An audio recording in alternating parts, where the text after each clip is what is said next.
Salam alaikum, Azul Madzakin. Bonjour à tous, bienvenue sur la chaîne de l'Observateur Automobile. Je me trouve aujourd'hui, regardez, dans ce magnifique complexe golfique dans le sud de l'Espagne, à Estepona, où Citroën Maroc nous a invités pour nous dévoiler le nouveau C5 Aircross fraîchement arrivé sur le territoire marocain que je vais vous présenter tout de suite. Mais avant, si vous ne l'avez pas encore fait, un beau pouce bleu, vous vous abonnez et vous partagez parce que j'ai besoin de vous pour que la chaîne continue à vous proposer, rien que pour vous, des reportages sur toutes les voitures qui arrivent sur le territoire marocain et aussi à l'international. Donc maintenant, suivez-moi et on va commencer tout de suite par l'arrière de ce beau, regardez, Citroën, c'est écrit ici C5 Aircross. Et là, on voit que Citroën a une nouvelle identité de marque. C'est un véhicule qui a été complètement redessiné, complètement. Et ça se voit déjà sur le nouveau logo. Regardez ce beau logo tout blanc, flat design. Il n'y a plus de relief. Et là, petit essuie-glace, hein. Vous savez que je pèse toujours pour ça. Ça aurait été bien qu'il soit ici, mais bon, ils ont fait l'effort de le mettre là. Et là, on voit bien entendu tout ce nouveau bouclier arrière, tout ce pare-choc arrière qui a été redessiné et cette malle caméra de recul, bien entendu, parce que dans cette version, on est multivue et elle est bien intégrée juste ici. Les témoins de stationnement, nouvel extracteur et là, regardez-moi ce nouveau design, regardez-moi ça. Très aérodynamique, je vous expliquerai tout à l'heure sur le flanc pourquoi ça a été dessiné comme ça. Voilà, pour pouvoir extraire tout le flux d'air quand on roule. Un nouveau bandeau éclairé jusqu'ici et pas ici au milieu. Et de l'autre côté, on retrouve exactement la même optique avec l'extraction du flux d'air. Je vous en parlerai tout à l'heure. Alors puisqu'on est là, on va parler bien entendu de la capacité de chargement. C'est un gros SUV du segment C-SUV. Est-ce que la magie va opérer? On va voir ça tout de suite. Et oui, regardez-moi ça. Elle est pas belle la vie? Un coffre électrique et on arrive sur une capacité de 565 litres avec des sièges qui sont rabattables 40-40-20 pour pouvoir arriver jusqu'à presque 1700 litres, exactement 1668 litres. Est-ce qu'il y a une roue de secours? Eh oui, regardez, on a une belle roue de secours. Ce n'est pas une roue de secours flat, c'est une vraie roue de secours. Donc là, on ne pourra pas pouvoir bénéficier d'un petit peu plus parce que tu le vois qu'on peut descendre, regarde, on peut descendre ici le plateau, mais sur cette version, comme on a la roue de secours, on ne pourra pas le faire. Mais bien entendu, avec 565 litres, tu pourras transporter beaucoup de choses avec toute ta famille. Et bien sûr, le petit bouton magique, on appuie dessus. Hop! Et ça, c'est de la magie. On va passer directement sur le flanc. Tout le dessin de cette voiture qui a été complètement redessiné. Et on voit bien entendu, regarde, l'arête qui part ici. Regarde, ce que je te disais tout à l'heure, qui vient par là, et qui vient, regarde, avec ce dessin des deux optiques bien dessinées pour l'extraction du flux d'air. Donc on revient sur le côté de la voiture, une très grosse trappe à essence, bien entendu 55 litres, parce que je vous en parlais tout à l'heure, c'est un hybride, un mild hybride, des belles arches de roue bien dessinées sur des pneus GT Cross 225, 55, 19 pouces avec, regarde, des belles jantes en aluminium satiné. Et le beau logo ici qui vient trôner au milieu, des freins à disque qui ne sont pas ventilés et les pots étriés.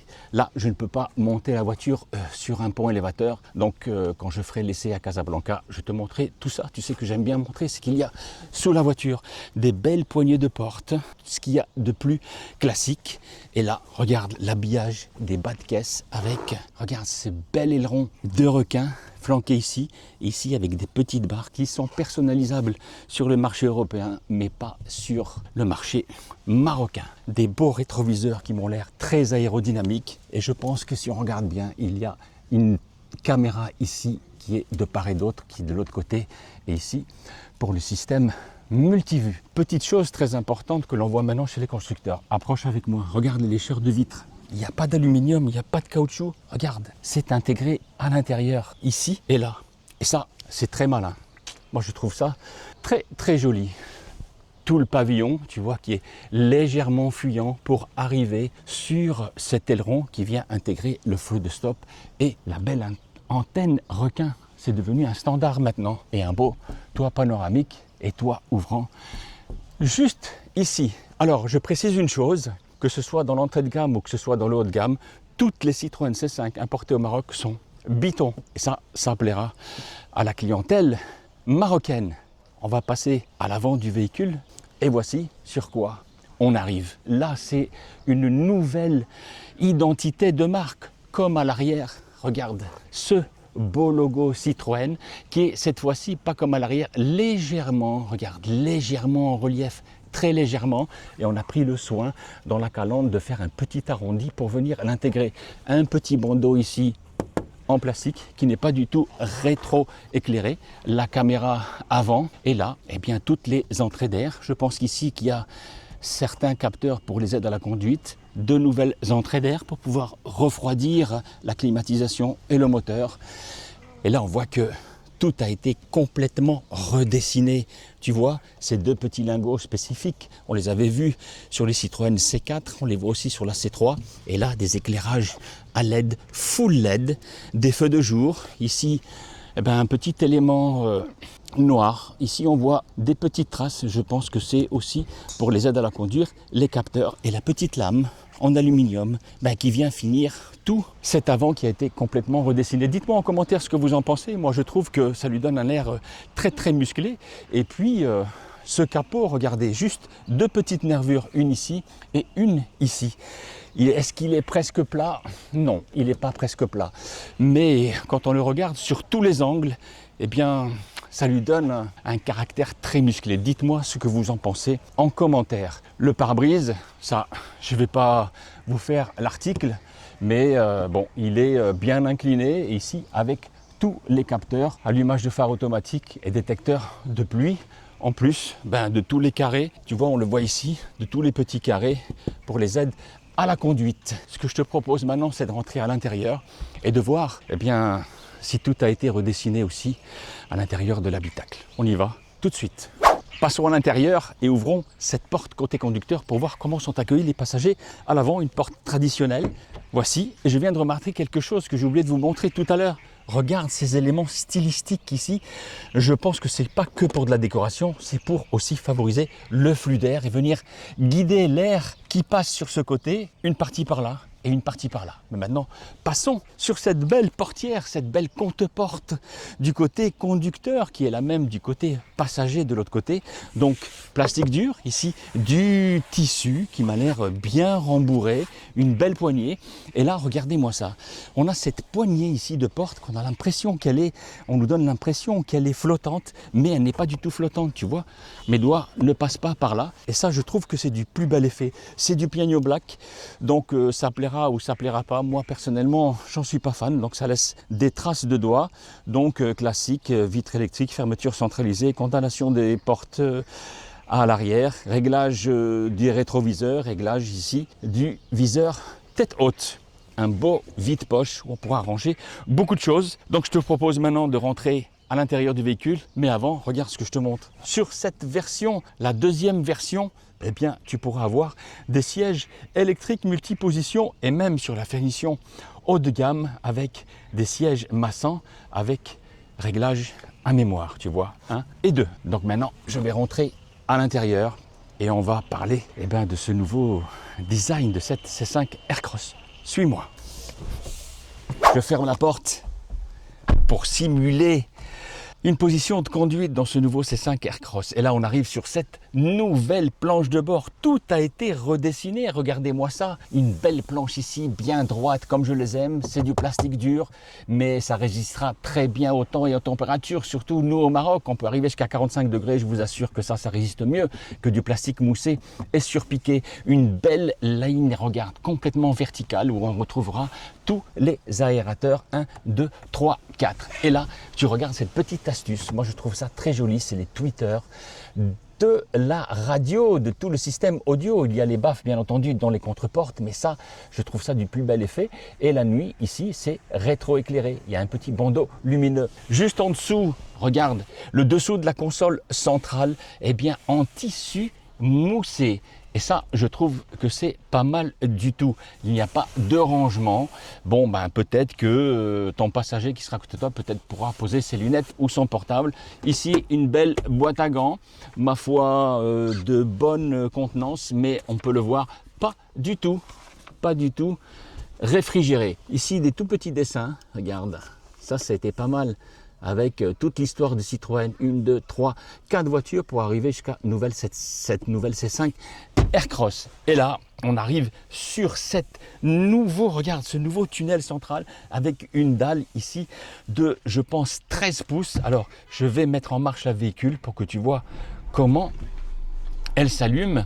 Voici cette belle dalle centrale de 13 pouces où tout est centralisé. Alors une petite chose, si tu t'approches avec moi, toute la partie climatisation et ventilation, donc tu n'as pas besoin de rentrer dans un menu, tu vois, tout est affiché en permanence ici, donc ce sera facile de rentrer, tu vois, dans tous les paramètres de climatisation et de ventilation. En dessous, tu as des petites touches pour des embuages et ainsi de suite. Pour le réglage de la climatisation qui est bisone, un petit élément ici bien entendu chez Citroën pour le passager, pour le réglage du volume, le warning et fermeture centralisée, la console centrale, on reconnaît tous les éléments pour pouvoir sélectionner ses rapports de vitesse, le chargeur à induction ventilé, un tout petit porte-gobelet, je dis bien tout petit, les drive modes, le parking électrique. Et là, c'est quelque chose qu'on n'a pas compris. Regardez où sont les porte-gobelets. Donc, si moi je suis conducteur et que j'ai besoin de prendre un verre, il faut que je vienne faire comme ça. Et ça, c'est pas très ergonomique. Une belle boîte à gants, ici, très volumineuse et qui est réfrigérée. Où tu pourras mettre beaucoup de choses à l'intérieur.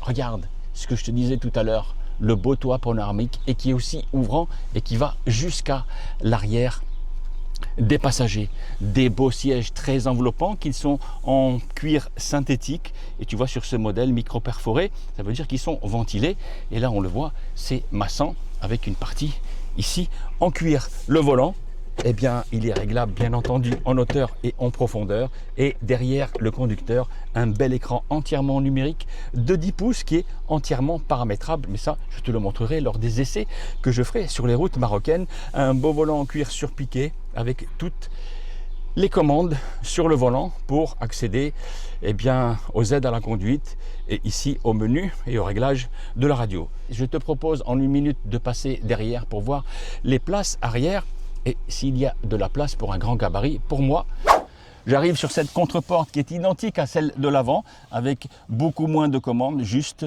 pour la vitre du passager à l'arrière. Et je rentre et regarde-moi cette place que j'ai, je mesure 1,87 m et le siège est réglé pour moi, un petit vide-poche. Regarde-moi toute la place et mes pieds peuvent rentrer à l'intérieur. Un tout petit tunnel de transmission, mais vraiment tout petit, qui permettra aux passagers, tu vois, grand gabarit pour moi, de pouvoir voyager sur de la longue distance sans problème. Les mêmes sièges qui sont à l'avant en cuir synthétique, et tu vois ici sur cette version micro perforée et ventilée. Et je précise que les sièges ici sont inclinables à 33 degrés. Et bien entendu, tu sais que j'aime ça, un bel accoudoir avec 2 porte-gobelets et peut-être pouvoir mettre encore quelques petits objets ici. Il faut parler de cette chaîne de traction sur ce nouveau C5 Aircross qui développe 145 chevaux combinés associés à un moteur thermique 1,2 litre qu'on n'appelle plus PureTech, s'il vous plaît, associé à un moteur électrique de 28 chevaux qui bien sûr sur un ensemble total propose une puissance combinée de 145 chevaux pour un couple de 230 Nm associé à une boîte de vitesse automatique. Donc je vais ouvrir le capot avec vous. Et il n'y a pas de piston hydraulique, c'est bien dommage, donc il va falloir utiliser cette barre en acier et on arrive sur cette chaîne de traction, je le répète encore, très bien encapsulée, bien isolée. Tu vois ici que le capot avant est isolé phoniquement et thermiquement, une isolation thermique ici, le moteur ici thermique associé, on ne la voit pas, c'est juste en dessous ici au moteur électrique qui développe 28 chevaux et la boîte de vitesse juste en bas. Je vous donne donc rendez-vous sur les routes marocaines pour l'essai dynamique de ce superbe C5 Aircross qui, je pense, va tenir ses promesses sur le comportement routier et dynamique. Je vous invite à vous rendre dans toutes les concessions de Citroën et Stellantis réparties sur tout le territoire du Maroc. Parce que, tenez-vous bien, ce nouveau C5 Aircross en première finition est proposé à 299 900 dirhams. Alors vous allez me dire, c'est beaucoup? Je pense que avec ce que propose en confort de suspension, de conduite, je répète, des amortisseurs à butée hydraulique, je pense que si ce Citroën C5 Aircross pourra rivaliser même avec toutes les voitures asiatiques qui viennent de rentrer sur le territoire marocain. Et si vous voulez vous offrir une full option, eh bien pour 338 900 dirhams, vous pourrez avoir tout, c'est-à-dire même les sièges chauffants, ventilés, massants dans tous les sens que vous voulez, et même le siège électrique pour le conducteur. Et tenez-vous bien, les sièges ventilés à l'arrière du véhicule. Et ça, eh bien, c'est une super proposition pour ce prix-là. Si vous savez vous montrer très intéressé, je suis convaincu que le commercial pourra vous faire une petite remise, je dis bien une petite, mais surtout une super proposition pour vous reprendre votre véhicule, quel que soit l'âge qu'il a. Je vous donne rendez-vous sur les routes marocaines pour l'essai dynamique de ce superbe C5 Aircross. N'oubliez pas de mettre un pouce bleu, de liker, de partager la vidéo, parce que j'ai besoin de vous pour continuer à vous faire des vidéos de reportages sur les automobiles au Maroc et à l'étranger. Salam alaikum, au revoir à tous.